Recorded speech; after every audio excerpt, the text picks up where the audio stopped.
ఇక పులివెందులలోని ఎత్తిపోతల పథకాలకు తక్షణమే నీటిని విడుదల చేయాలన్నారు ఎంపీ వైఎస్ అవినాష్ రెడ్డి. వేముల, లింగాల మండలాల్లో సాగునీటి పరిస్థితి దారుణంగా ఉందన్నారు. నిర్వహణ లోపంతో రైతులు ఇబ్బంది పడుతున్నారంటూ మండిపడ్డారు. గిట్టుబాటు ధర లేక ఒకవైపు, నీరు లేక మరోవైపు రైతులు ఆర్థికంగా కుదేలవుతున్నారంటూ ఆవేదన వ్యక్తం చేశారు. సీఎం చంద్రబాబు లింగాల అరటి గురించి ప్రతి వేదికపై మాట్లాడుతూ ఉన్నా క్షేత్రస్థాయిలో రైతులకు నీరు అందడం లేదంటూ విమర్శించారు.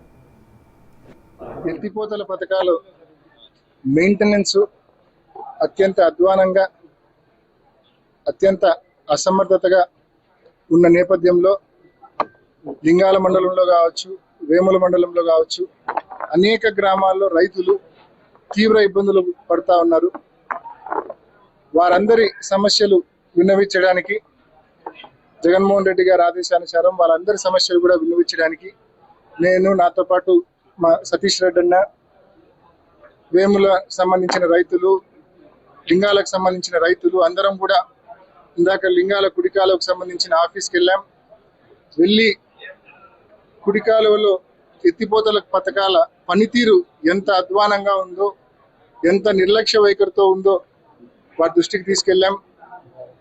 ముఖ్యంగా ఎంత మొద్దు నిద్రలో అధికార యంత్రాంగము, ఈ అధికార పార్టీ ప్రభుత్వం ఉందంటే, ఒక పక్కేమో ఎక్కడ స్టేజ్ ఎక్కినా కూడా చంద్రబాబు నాయుడు గారు చెప్తారు, లింగాల మండలంలో అరటి గురించి మాట్లాడతారు, స్టేట్ లోనే హైయెస్ట్ జీడిపి అంటారు లింగాల మండలానికి సంబంధించి. ఈరోజు అదే లింగాల మండలానికి సంబంధించిన రైతులు నీళ్లు లేక, అరటి రైతులు చెట్లకు నీళ్లు అందించలేక తీవ్రమైన ఇబ్బందులు పడుతూ ఉన్నారు. మోటార్లు కాలిపోతే రిపేర్ చేయించే దిక్కు లేదు. పోనీ మేము ముందుకు వచ్చి రిపేర్ చేపిస్తామంటే లేదు, అధికార పార్టీ వాళ్ళు పర్మిషన్ ఇవ్వాలా, వాళ్ళు చెప్తేనే రిపేర్ అంటారు.